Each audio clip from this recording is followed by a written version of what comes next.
Hi, welcome to Golf Training Hacks. I often talk about the fluid, effortless swing. That swing is so important for many reasons. It can help us create that easy power that we all look for. It can help us create and maintain lag through impact. It can help us improve impact consistency. It can help us improve our ability to compress the club head into the ball. It can reduce swing flaws like early extension. So there are so many reasons why that fluid, effortless swing is the swing we all want. But there's another reason why it's so important. It reduces injury risk. And that's what we're all about at Golf Training Hacks. We want to reduce injury risk where we're swinging a golf club. So we've created a series called The Keys to Effortless Power.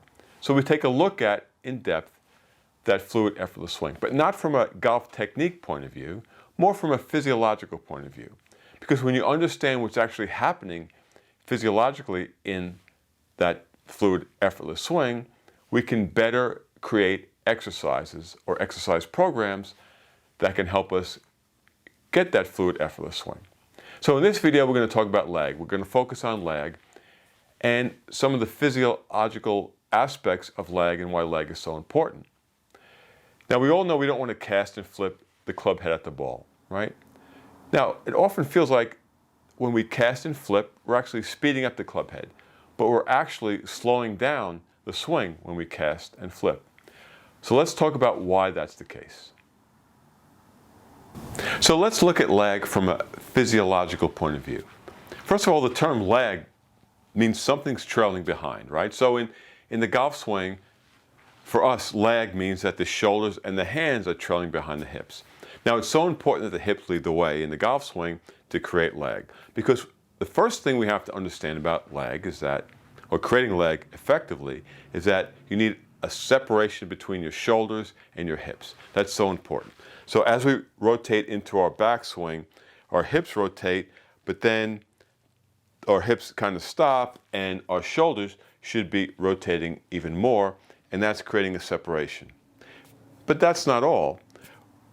At the top of our backswing, or even sooner if you can, your hips should be going forward as your shoulders and your hands lag behind, right? So we're getting this kind of motion. Now, what's that doing? Well, let's talk about the muscles and the tendons. What we want to do is store energy in our neurological system, like storing energy in a rubber band. When you pull a rubber band and stretch it and let it go, it's stored energy, and then that energy is released in a very quick snapback. And that's what happens in your neuromuscular system if you do this right in terms of lag. But it's not quite like snapping the rubber band.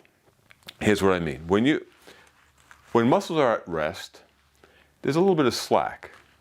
And that means the muscles really aren't pulling on the tendons. And it's the tendons, the connection between the bone and the muscles, where we really want to get that elastic energy stored. So let's put this in golfing terms.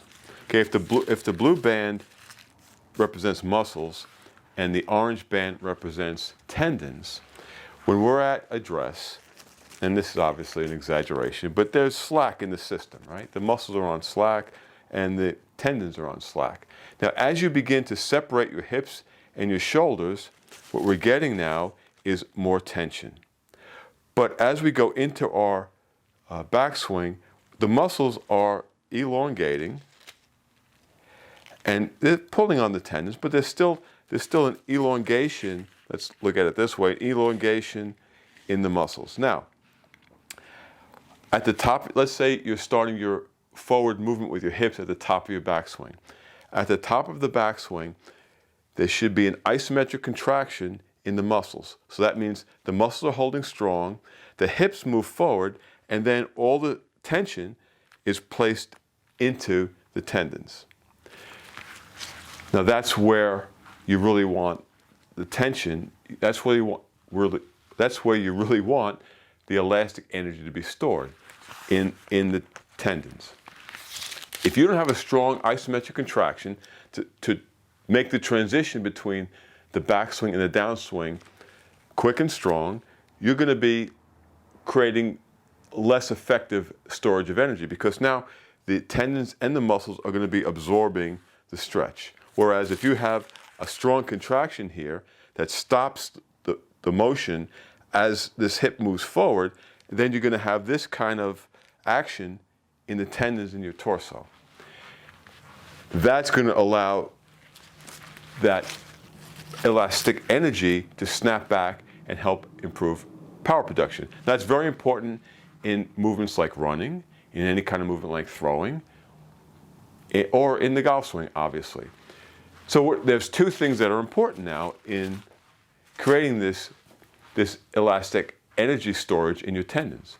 So you need to separate your shoulders from your hips, right? Because if these two planes work together, well, as we said, now there's going to be slack, and there's really no tension developing in this system, right? If this works together like this, the band is just moving together. So there is some tension being stored, obviously, but not as much as if these two planes begin to work like this. The second thing is you need to create isometric strength in your torso, because as you get to the top of your backswing and your hips begin to move forward, we want to trail this behind, and we want to create that separation, and we want to create that tension in the tendons. And the way you do that is with a strong isometric contraction here, and then you can hold this back and the hips go forward. Same thing happens in your arms. So right, we don't want to cast. So at address, the muscles in your forearms are on slack. But as you coming into your maximum level of lag, the arm is bent and you have some tension developed in the system, so that there's tension being developed in the tendons of the forearm. Now, do you want to lose that out here, or do you want to have all that energy come through at impact? And that's why you need to keep lag through impact, because you want to release leg fully out about 45 degrees in front of impact. So that's the physiological, well, some of the physiological aspects, essentially, of creating lag. So what we want to do in this video is work on the isometric strength in our torso. In a lot of videos, what I normally do is just show you one or two exercises, or we just talk about things. But in this video, we're going to put a series of exercises together, so it's more of a small program to create some basic strength in your torso. What we're going to do first is do some muscle releases on your lat and your lower back. Actually, we're going to work on the high glute. So we're going to get some blood flow before we start in very important muscles in rotation, because your lat muscle is attached to your upper arm and to your hip, and then your high glute obviously impacts your lower back. So we want to get this system more extensible, more fluid, more blood flow. Then we're going to do some ground-based techniques to loosen up our hips and our shoulders.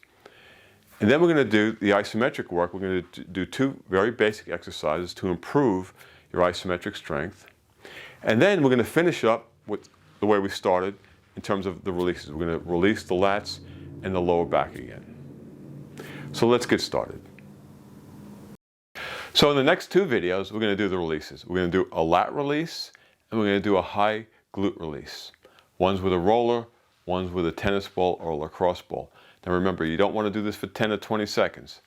You want to at least spend 2 minutes on it, or until you make a change, and you want to do both sides. So I'm just demonstrating in these videos, but you want to spend time on it and try to make a change. Okay, so let's get started. Getting your lats to be looser and more pliable is really important. So you're going to take a roller, put it on the ground, and you're going to lay on it. Now, we don't really recommend just rolling up and down on muscles. That's not going to get you too much. But what it will do is help you find an area that might be tight or painful. So sure, you can roll up and down a little bit, but that's not really what we want to do here. We want to do several things. First, if you find a trigger point or an area that's painful, you can always just breathe on it. So let's say that's a point that's kind of stiff and painful for me. I'm going to take a deep breath in and release. The release of the breath, the exhale, should be twice as long as the inhale. So take a deep breath in and release. That's number one. You can always just breathe on the spot. Number two, what you want to do is roll across it. So I'm going to roll across the spot that's kind of tender. That's very helpful, doing it that way. If you want to boost that up a bit, what you can do is I'm going to pull back on this, so I kind of scrunch that muscle tissue up in the front, and then I'm going to roll on it. Then I'm going to go to you, scrunch that muscle up towards the back, and roll on it. So what I'm doing is kind of bunching up the lat muscle and then rolling across it. So I'm going to come to you, that muscle is bunched up towards my back, and then I'm going to roll on it. Now I'm going to go backwards away from you, and I'm going to roll forward. So to you, and roll back. Away from you, and roll forward. So that's another way. The third way is just contract and relax. So if that's a trigger point or a stiff spot, I take a deep breath in through my nose, contract, 1 1,000, 2 1,000, 3 1,000, 4 1,000, and exhale twice as long as the inhale.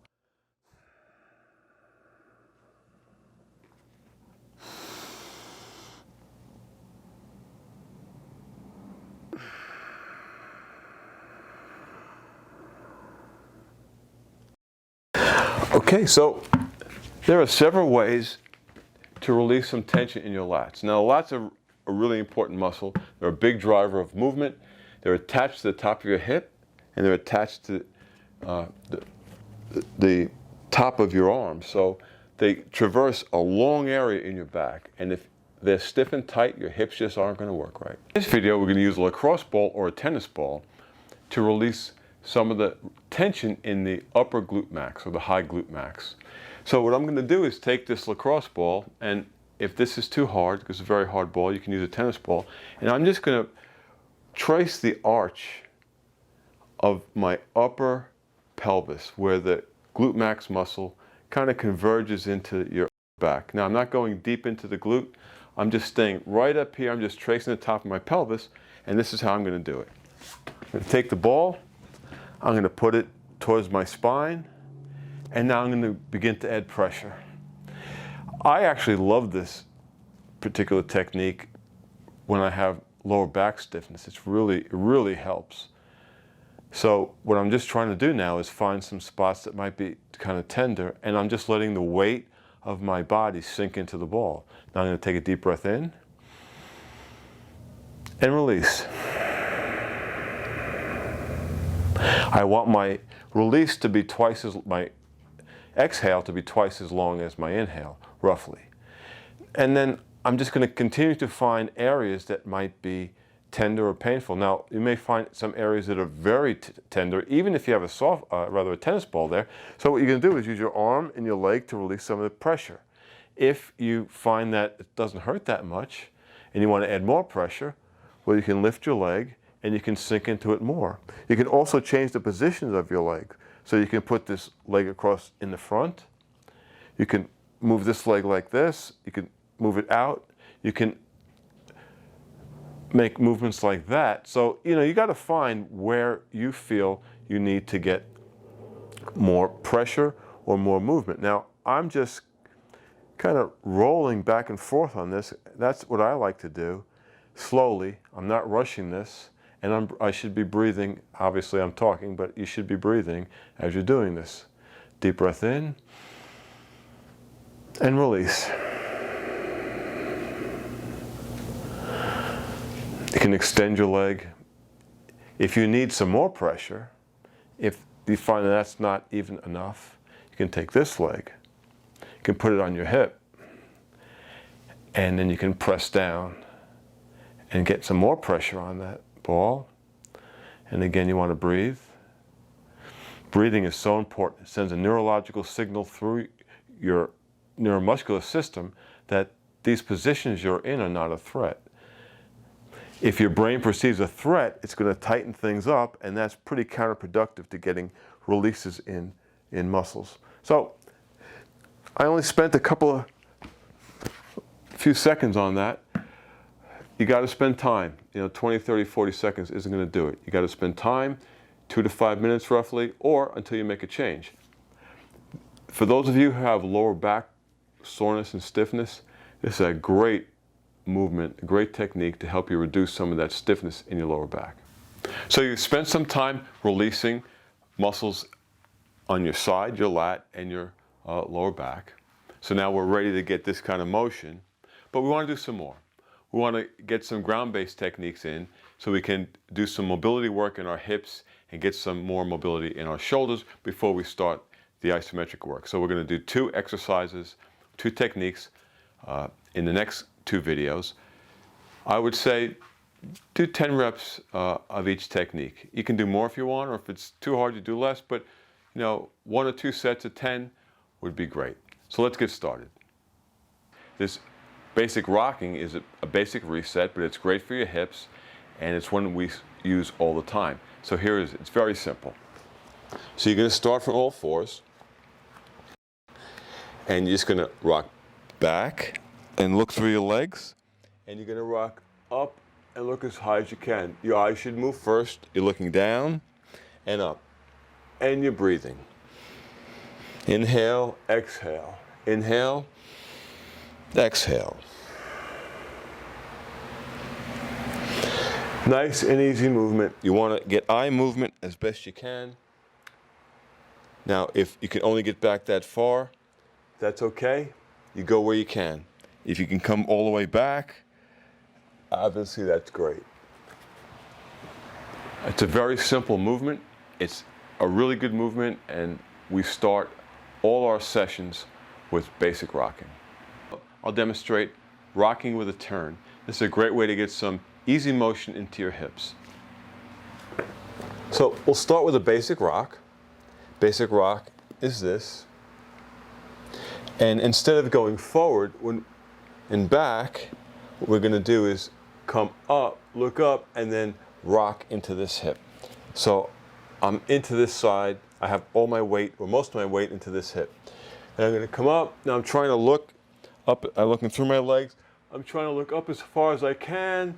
I'm trying to keep looking up, up, up, up, and rocking to this side. Now I'm going to keep my gaze up, look down, eyes move up first, rock into this hip.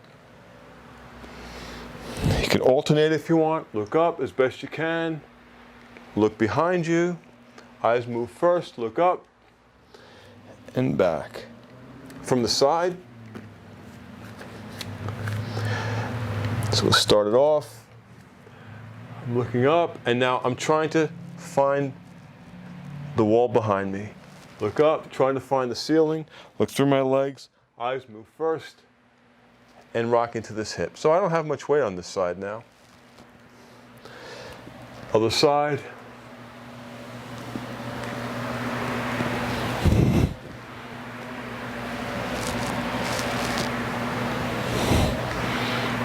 That's a great, easy motion to get some movement into your hips. Now, as we always say,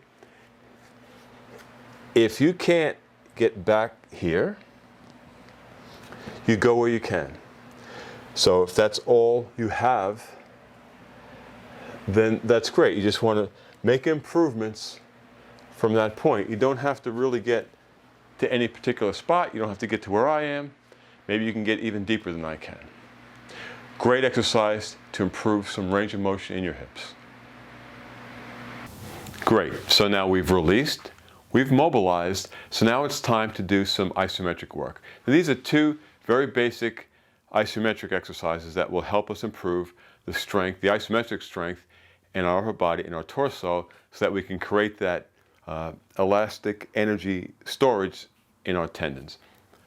So let's get started. So for this exercise, you're going to need a band, something that's a little stiff. You could use a pulley system as well, but bands really work best for this. So you take a band and you hook it up to something. I'm going to hook this band up to this plyo box. So what we're going to do in this exercise is we're going to just hold this band out in front of us. Now, when you're doing things like this, what we want to do is keep a neutral, stable spine. So if I'm holding this band out in front of me, I don't want to be bending, I don't want to be flexed, I want to have a neutral spine. That's a spine with some extension in your lower back, some flexion in your upper back, and a little extension in your cervical spine, your neck. Not too much and not too little. A neutral spine buffers force best, so we're putting force on our spine now, and that's what we want to do, is keep it in a very good position. So you're going to grab it with two hands. You want to root your feet into the ground, so think about it as if your feet are on plates and you would turn them, but they're not moving. So you're going to externally rotate your knees, get rooted, squeeze your butt. That's going to, by squeezing that glute max, you're going to organize your hips and your lower back, keep it safe, establish that neutral spine, and now you're going to pull. Now you're going to hold this for a count. I'll hold it for 10 seconds. 1 1,000, 2 1,000.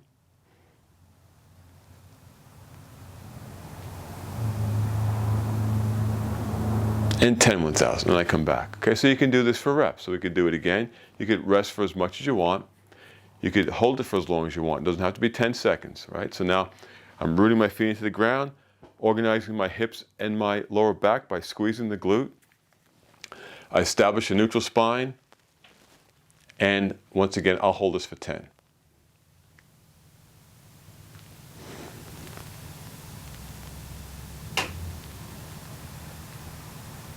And 10. You do this up to your capabilities. I'll emphasize it again. Make sure that when you do exercises like this, that you're putting force into your back, you maintain that neutral spine, because that's the position that best buffers force, and that's going to reduce injury risk. This exercise is a standing pulley rotation isometric hold. So you're going to need some kind of pulley system. You could do it with a band, but it's really a lot easier to do it with some type of pulley like this or something at the gym. Now, when you're doing this, you have to keep your back in a good position. So you want to keep a neutral spine. A neutral spine has some extension in your lower back, some flexion in your upper back, and a little extension in your cervical spine. So what you're going to do is grab the pulley handle with two hands. You want to root yourself into the ground. So you want to get a good base.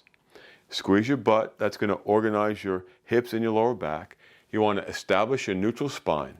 Then you're going to, without any kind of movement, you're going to establish a neutral spine. You're going to pull the handle into your shoulder, and then you're going to rotate. And you're going to hold it for a count. I'll hold it for 10. 1 1,000, 2 1,000.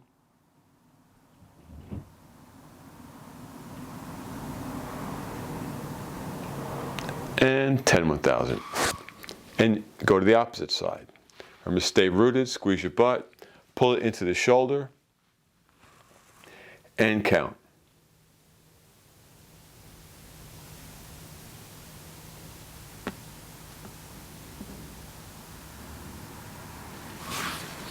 Okay, so very basic exercise, but you have to keep that spine integrity. That's very important. So you do this up to your capabilities. You don't have to do 10 seconds. You could do more, you could do less. You could do as many sets as you want. You know, maybe you want to start out with 2 sets of a few reps with a 10-second hold if there's something very new to you. But keeping your spine in a neutral position is so important. That's going to keep the spine in a neutral position, best buffers force, and there's force being placed on your spine, and you're rotating when you're doing this. So it's really important to keep that neutral, stable spine throughout this exercise. So you've released, you've mobilized, you've done some isometric work to improve the strength in your torso. So now go back to the 2 release exercises that we started with, the lat release and the high glute ball release, to finish off this workout. So if you found this helpful, we'd love you to subscribe to our channel and give us a thumbs up, because we want to get our message out to as many people as possible about improving movement quality. So tell all your golfer friends, and you know what? It's not just really for golfers. A lot of people can benefit from improving their movement quality. So thanks for watching.